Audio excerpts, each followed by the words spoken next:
Maayong buntag guys. Time check 4:30 ng umaga and today is ang pinaka unang umaga ng simbang gabi.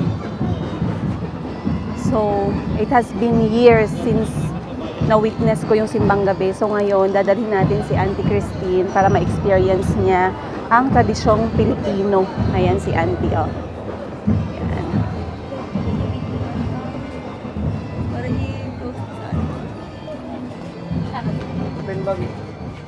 Opo, ano.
Alright guys, so habang nag-oostyas ang mga attendees ng today's morning mass, lumabas na muna ako dahil siguro feeling ko kinabahan si Auntie o hindi siya naging comfortable sa morning hours kasi isa po ako agang and boiled egg kasi medyo sumama yung kanyang tiyan, pero sana okay lang naman. At so, early morning nag-post ako about sa pag-attend ng unang Misa de Gallo. Alright? Unang-una, I wanted to show Auntie Christine ang tradisyon nating mga Pilipino when it comes sa relihiyon. Okay? Boiled egg food gang. Thank you. Sige lang, sige lang.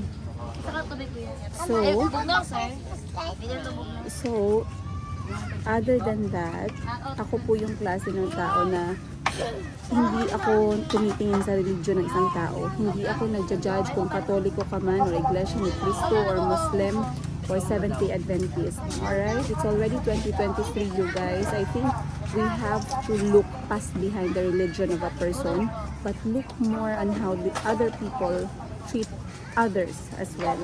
For me, that is more important. Okay? Kung gaano ka kansinsiro sa mga ginagawa mo, at the same time, kung paano mo ituring yung mga tao sa paligid mo. For me, that matters the most. So, merong nag-comment na, Madam, hindi ka na pala Muslim. Madam, dahil nagsimba ka sa Katoliko. Let's not even go that way. Okay? You are missing the very important message of worship. You are missing the important message of Christmas. You are missing the more important message of what happened today. Again, let's look past through our religious practices, but let's try to look more on the person's character and personality. Alright? So ngayon, habang hinaantay ko silang matapos kumain ng ostias, I'm going to have breakfast. So maraming nagbebenta, syempre hindi mawawala yan during Misa de Gallo for 9 mornings. Talagang maraming nagbebenta sa labas ng simbahan. At this time, starting at around 3 o'clock ng umaga hanggang mamaya na to siya ng alas 7. So perfect tong arroz caldo natin. Yan. Tsaka boiled egg na din habang nag-aantay. A few moments later. This is our traditional breakfast bread. Food, Yes. Thank you guys for the free bread. Finish off it. Ay, ang sarap. Wait lang, isa pa, be. For the road. Thank you. Sarap.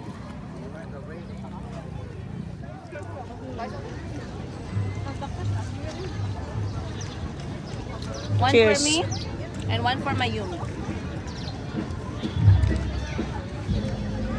This is traditional oven made, I think. The way it's cooked, you see? They're giving them away for free.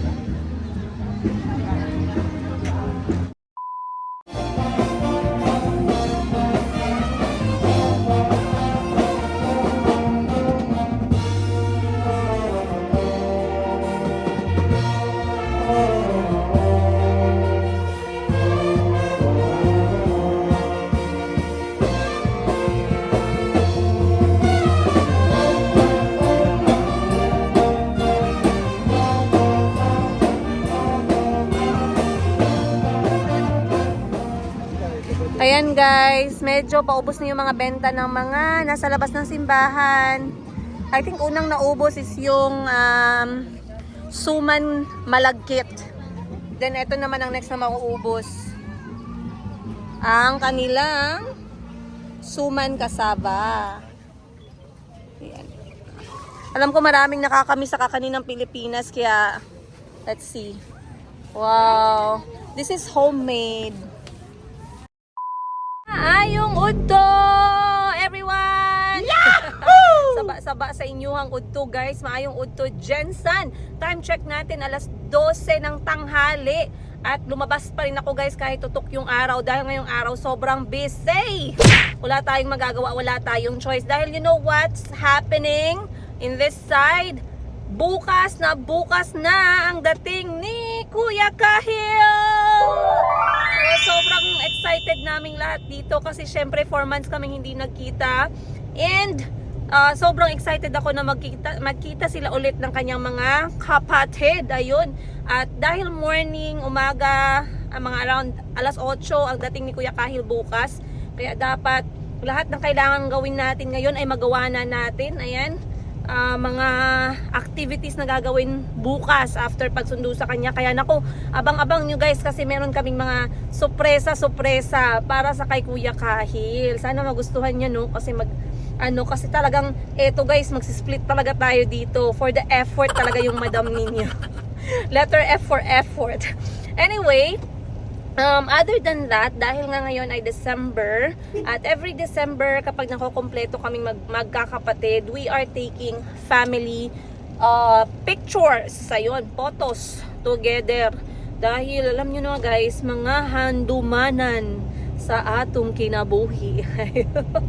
So we are planning to take family photos and of course I'm very happy na magte-take ng photos with the kids. Syempre dahil andyan si Kuya Kahil at dahil dyan mag-prepare naman tayo ng konti, mag-effort naman tayo. So kahapon bumili ako ng damit para kay Chico at saka kay Kulot. Watch out nyo guys, i-document ko rin itong aming family photo shoot. Ayan, pang family frame to, photo album kay Mang. Hindi ko lang alam kung maging successful kasi syempre pag nandiyan mga bata medyo makulot yung utak minsan, moody. Pero I hope we can take good photos. Other than that, nakabili na ako ng damit ni Kulit Kulot tsaka ni Chico Chico, so they are good. Kay Kuya Kahil, aantayin ko na lang siya kasi malaki yung nagbago sa katawan ni Kuya Kahil, guys. Tingnan natin bukas kung anong nangyari. So ayokong bumili yun tapos hindi niya magamit kasi mali yung aking imagination as nanay. Of course, bibili din ako or maghanap din ako ng isusuot ko para naman bumagay tayo sa picture, guys. Alam ko most of the time binibihisan natin yung mga bata, no? Pero tayong mga nanay, ukay-ukay is key. Pero ngayon, check natin itong isang place kasi I really want to take a smart casual kind of photo for this year. Together with my kids, together with mom, ayan, kasama yung lola ng mga anak ko, syempre together with Auntie Christine. So hindi pwedeng wala kaming maisuot, no? Kailangan may damit si mama, may damit si Auntie Christine, may damit din ako. Oh, 'di ba? Tsaka yung mga bata, sana gwapo on that day. Alright, so let's go visit this place kasi may nakita ako sa Facebook dito sa Jensen na nagpaparenta ng mga damit na hindi naman ball gown guys. Grabe naman pa-picture ball gown talaga. Mga ano lang, casual smart. Let's see if makahanap tayo doon. Samahan niyo ako today. And yeah, stick with me on this episode. Alright guys, nandito tayo ngayon sa figure collections sa The Jangas West. Tingnan natin kung may mapili tayo dito. Pero so far parang may nakita akong maganda doon guys. Oh. Tingnan natin. We are open daw. Hello! Hi, good morning! Ako to nag-message sa... Ay, okay lang, Slipper. Ako yung nag-message sa Facebook. Ayan, dito na tayo sa loob, guys. Sana makahanap tayo today ng ating options. A few moments later. Yes, ma'am. Mario. O, parang di lang kayo bumili shoes, pero nice na lang. Ay, katulad siya. Yes. Para sa buntis. Karang lang buha kayo. Murag smart casual ang style. Or apricot. Apricot.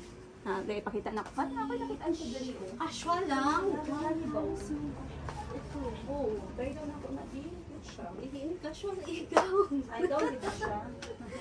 Pero okay lang man siguro. Ito siguro, Para daw eh. ano kay apricot brush jud siya. Excited ako guys kasi hindi ko talaga to ginagawa sa buhay ko guys. Ayoko talaga yung mga formal events, pero this time is going to be a very special photo shoot with the kids, and I want this one to be put in our new home. Kaya talagang nag-effort tayo. So samahan niyo ako. Syempre hagad pa tayo ngayon. Kahit na hagad, at least maganda yung ating damit.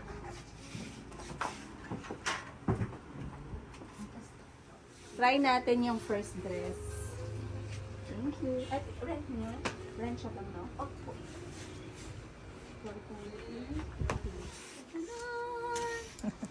Wow!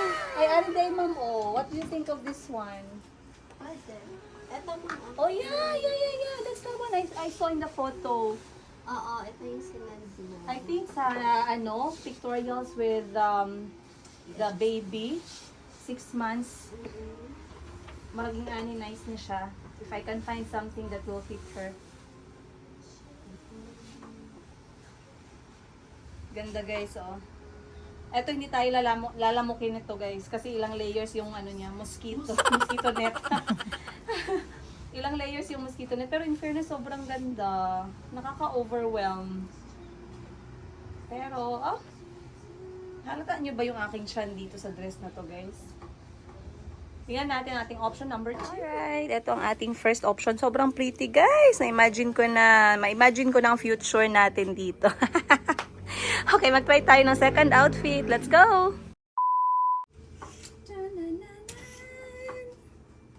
This one is also nice.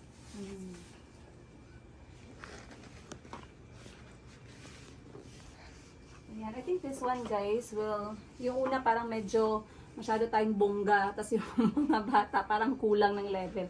Pero ito, it looks like it's going to fit sa ating photo shoot. Ayan, tsaka mas magaan siya. And I love the mosquito net details. Okay. Ano ba yung kulay mo? Cream? Nude. Nude. Alright. May nude siya. Actually daw ni Gangbe. So, Hindi mo nag-try. pwede na ako nag-try. Pero ko try ko na ako ni Sige, go. An eternity later. Okay guys, ito ang another option natin. Pero, I bet mas magugustuhan ko to sa photoshoot natin. Inshallah, pag andyan na si Mayumi, maghanap ako ng dress na babagay sa kanila ulit. Pero ang ganda niya, as you can see, very fairy tale like. Papa fairy yung madam ninyo. So, ganyan ang itsura niya. Magaan lang din siya. And I love the colors. Yung details niya sobrang dainty lang. Simple pero napaka-cute. Okay, last natin ay try.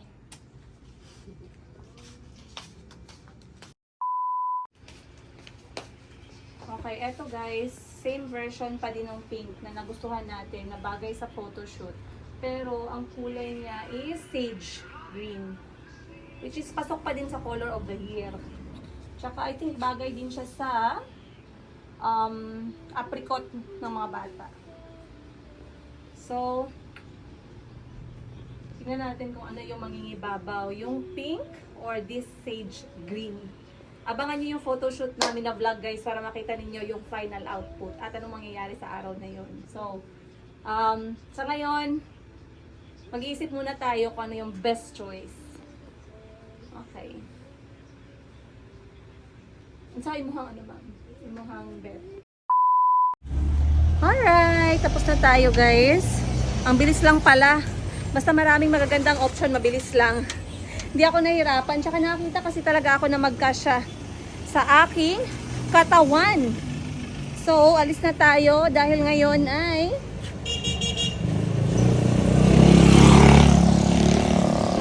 may pa Christmas party yung aking kapatid sa kanyang mga staff. At syempre, dadalo tayo dahil masarap yung pagkain. Yahoo! Maraming option ng ulam tonight. So, let's go!